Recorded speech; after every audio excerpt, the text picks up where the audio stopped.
Okay, finally we're going to check the combined compressive and flexural strength, or combined capacity as a column, which is going to be section 2.2.3.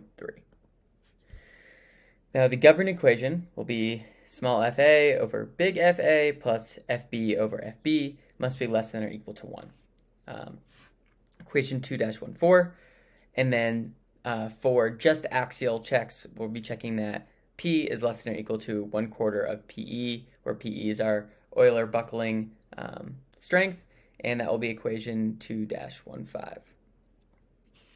So, working through these terms, the axial loading stress, or little fa, is going to just be P wall over A wall. P wall we already have, and A wall is going to be the length of the anchor incline times the full width of the section. Or sorry, the full width of the wall. And we're going to use the full width of the wall here, not just that 30 centimeters bearing, because the 30 centimeter bearing is what we were checking with the bearing, but now that we're looking at the stresses in the wall section itself, we can use that full wall width. So 70 centimeters if it's a 70 centimeter wall, 50, 30, etc. Now the flexural stress, FB, is going to be M wall over S, where M wall is the moment caused by the eccentric loading of the masonry wall as a column.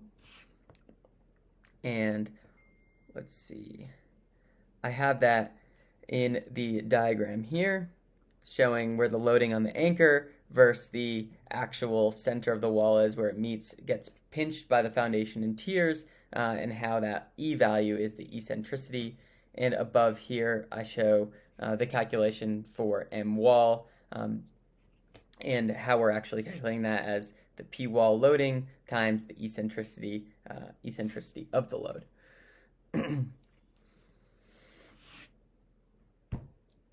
And then S is the section modulus about the axis resisting bending. So this will also be the shortest wall length as calculated before for the shear capacity when we're using that H term. So H will be the shortest wall length, so we use that H term here, and B will be the wall width.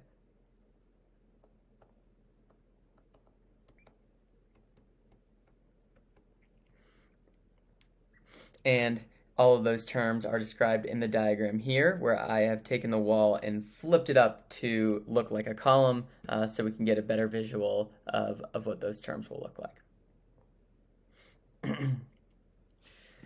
Now, we have to calculate the H over R ratio in order to determine which equations to use. And I'll note that the following values form the H over R ratio. H, which is the distance from the anchor to the foundation as well, and R, which is the radius of gyration, calculated as the wall depth over the square root of 12, where the wall depth is just H from above, because of how we're viewing this wall as a column.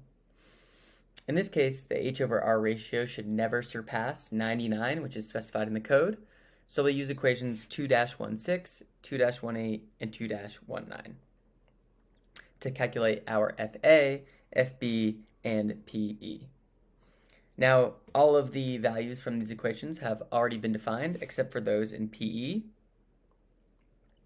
And the ones of note from PE will be our concrete elastic modulus, so we'll take that as 1490 megapascals, and our IX, which is our second moment of inertia about the x-axis. And note that this isn't BH cubed, but this is BD cubed. Because when we're looking at this wall as a column in its axial capacity, we need to be taking D, which is once again in the diagram here, a different dimension than our H. It's going to be that height of the wall, we could say. And then finally, we'll check equations 2-14 and 2-15 from above to see if we are meeting our checks from ACI for the combined flexural and axial stresses.